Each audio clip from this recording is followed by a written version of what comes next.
Ringo they picked him. He's the chosen one, if you like. He's the guy they went, we want you. They went to a lot of trouble to get Ringo. They did. At a very difficult time. Yeah. When it would have been easier to just stick with Pete Best.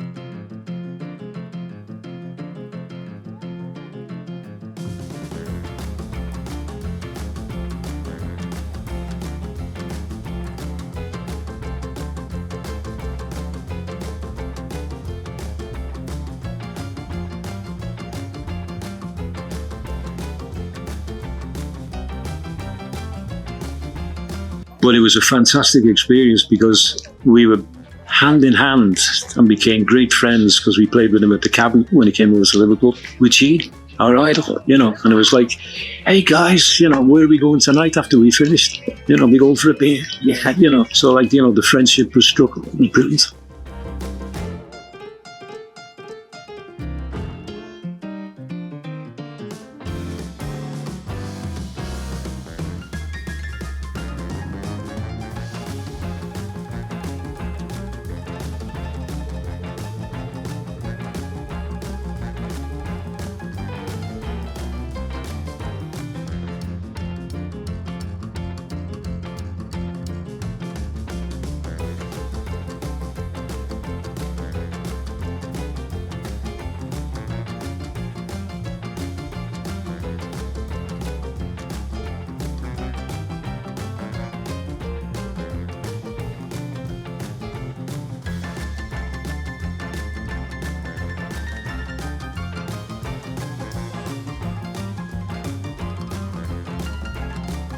And then that's when he might have been talking to John and saying, I've got all these fellas like Jerry and the Pacemakers. Do you know of any girls who would do all right? And you probably said, well, there's only one, there's Scylla. And that's probably how I was discovered in a way. I actually did my audition with the Beatles and Brian turned me down first off. Did he? Oh, yes. I was not very good. I was too nervous. And plus the fact I was singing in the Beatles key. Fellas do sing in different keys than girls.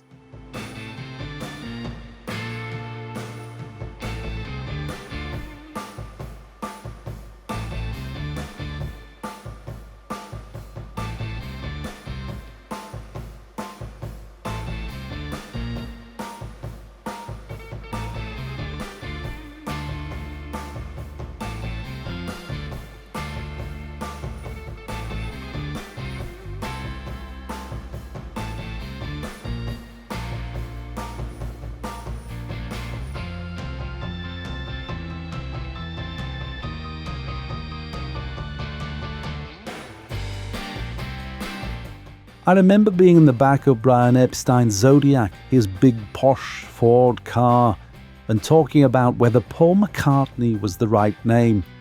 He felt it was a bit of a mouthful, and I did too. We wondered how people were ever going to remember it.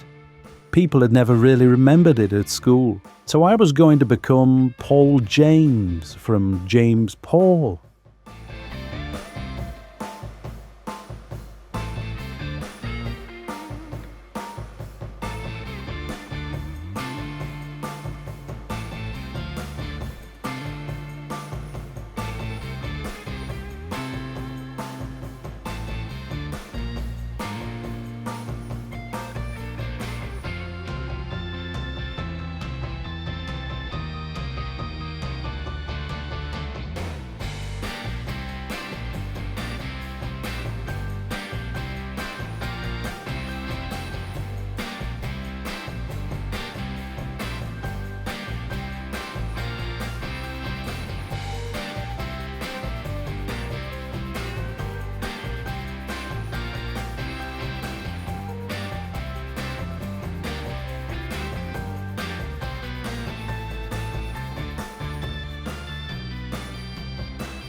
Right, well, I got to know them in 1961, and then they got a manager called Brian Epstein in 1962, and he got to know me through following them, and he decided he was going to be their manager and start an agency for groups.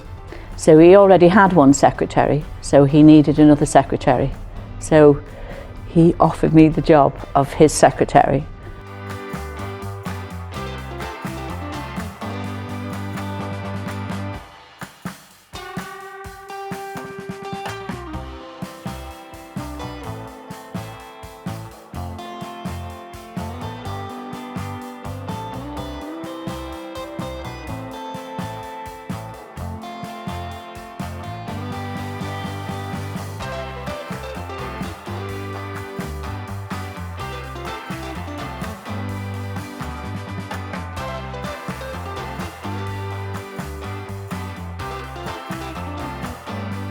You see, Brian didn't have the final say about these manipulations,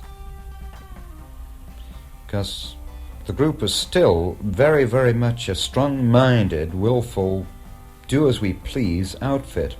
And it was decided amongst them that his logical successor would be Ringo Starr.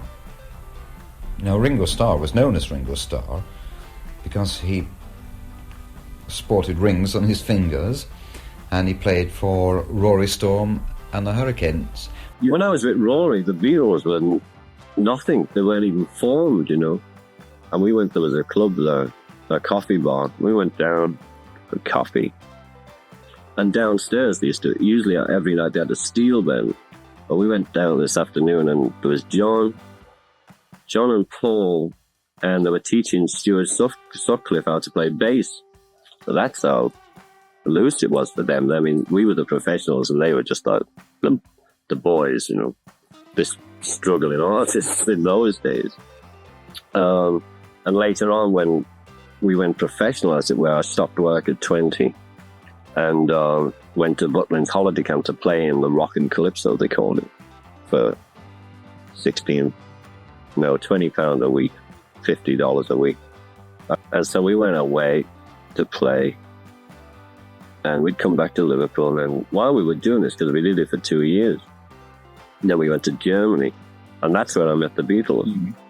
So I used to get drunk, and I like sad songs when I'm drunk, you know. That's why I like country and things. So I'd go into the club if I'd end up, if they had the last set, I'd be sitting and say, you know, play so and so, which is like this slow songs all the time. So I only found this out later. They were always worried about me because here I am in my black train, getting my hair up, you know, I'm looking crazy. So they went through the same scene. They said, you know, John will tell you that story. Yeah, we didn't know what was happening. You know, I just sitting there asking for these sad songs. Really, look. Oh, there was Ringo ensconced in Butlins holiday camp with Rory. Telegram should be sent off to suggest that Ringo proceed forthwith to Liverpool, important engagement with Beatles.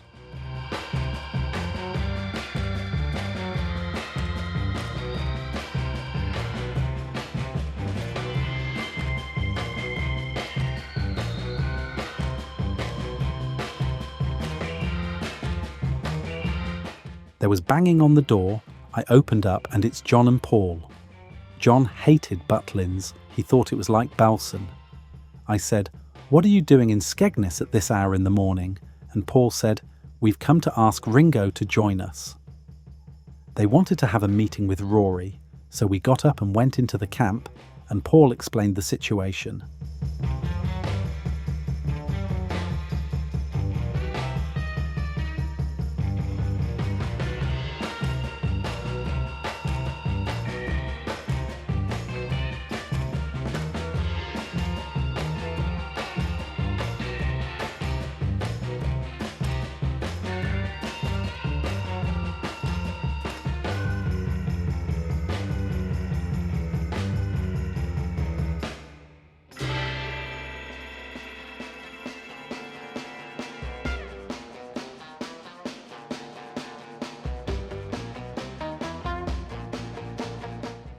There's these kids in Liverpool haven't made any records yet, but they're getting a certain amount of attention.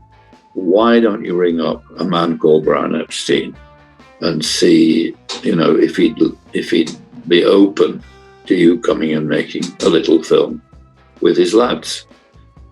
So Brian invited me and a couple of other trustees from Granada to come down to the Cavern Club. Well, first of all, to the Adelphi Hotel in Liverpool and meet him there. And I looked around and I thought, well, where is he? Because the only man in the whole vast lobby at the Adelphi was a very smartly dressed, posh-looking bloke. And I thought, that can't be a rock and roll musician. But of course, it was Brian Epstein. And he said, why don't you come across to the Cavern and meet the lads? So we wandered off through the gloom of Liverpool back streets and arrived at a rather unsalubrious set of stairs leading down into, well, God knows where. And up the stairs, I heard this thrilling noise, which was the Beatles, who were playing to a bunch of kids on a Sunday eve. And I was completely blown away.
I worked with the Beatles in I think it was 1962, before they had their big hit.